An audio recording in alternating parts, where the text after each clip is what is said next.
سلام. اوس هم تر یوې بجې څو لنډ خبرونه.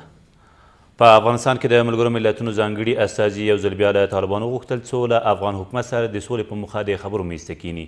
تر دمې چې اماماتو تیر ماښام د ملګرو ملتونو په امنیت شورا ناسته کې په ټینګار سره وویل چې په افغانستان کې د جنګ د ختمېدو په موخه باید افغانان په خپل منځ کې سره کیني او ستونزو ته حل لارې ومومي. نوموړي همداراز پر دې چې طالبانو اوربند ونه غځاوه او د جنگ د ختمولو لپاره یې له موقع ګټه وانخیسته، خپل خفګان ښکاره کړ او زیاته کړه چې د جنگ دوام یوازې د ملکي وګړو رنځ او کړاو ډیروي. د دغې شورا نورو غړو هم د افغانستان د سولې بهیر له ملاتړ سربیره ټینګار وکړ چې د افغانستان را روانې ټاکنې باید په بریالۍ توګه ترسره شي.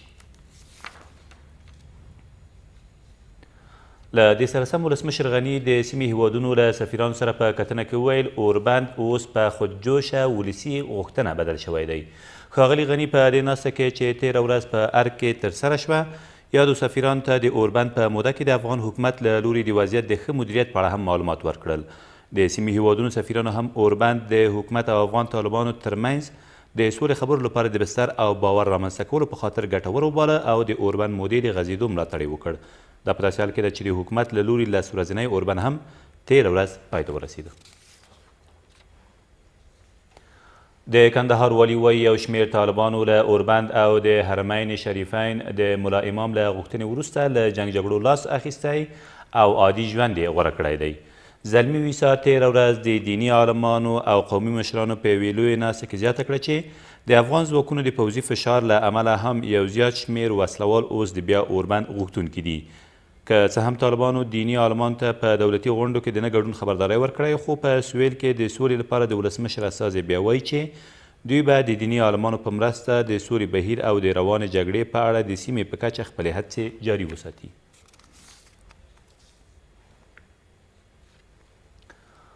په هرات کې په یوې لویې ناسته کې له افغان دولت او طالبانو وغوښتل شول چې د اوربند او دایمي سولې غږ ته چې د ټول افغان ولس غوښتنه ده لبیک ووایي.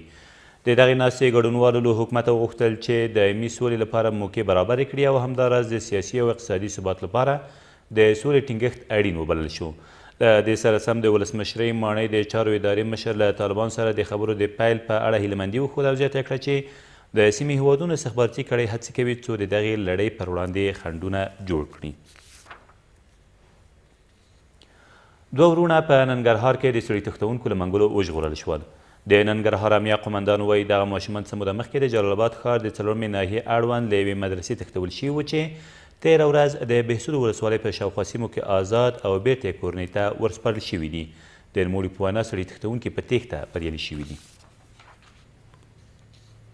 او ولسمشر غني وایي ټول ملکي او پوځي مسؤلین د خلکو او دولت ترمنځ د اعتماد فضا د ټینګښت مسؤلیت لري او د سولې په موخه باید ګډې هڅې وکړي. ښاغلي غني تېره ورځ د کابل، پروان، کاپیسا، پنجشیر او بامیانو له والیانو سره په کتنه کې همداراز زیاته کړه چې ټول والیان باید په قانوني توګه د خلکو په خدمت کې وي او دا د هیوادوالو اساسي غوښتنه ده. ولسمشر یادو والیانو ته لارښوونه وکړه چې له سیمه ییزو ارګانونو خپلواکې ادارې سره په همغږۍ پر تازه پلانونو چې په سیمه ییزه کچه حکومتولي پیاوړې او د خلکو ژوند ښه کړي کار وکړي او له ولسمشرۍ ماڼۍ سره یې شریک کړي. دا تر دې مهاله وروستي خبرونه، تر بیا مو الله مل.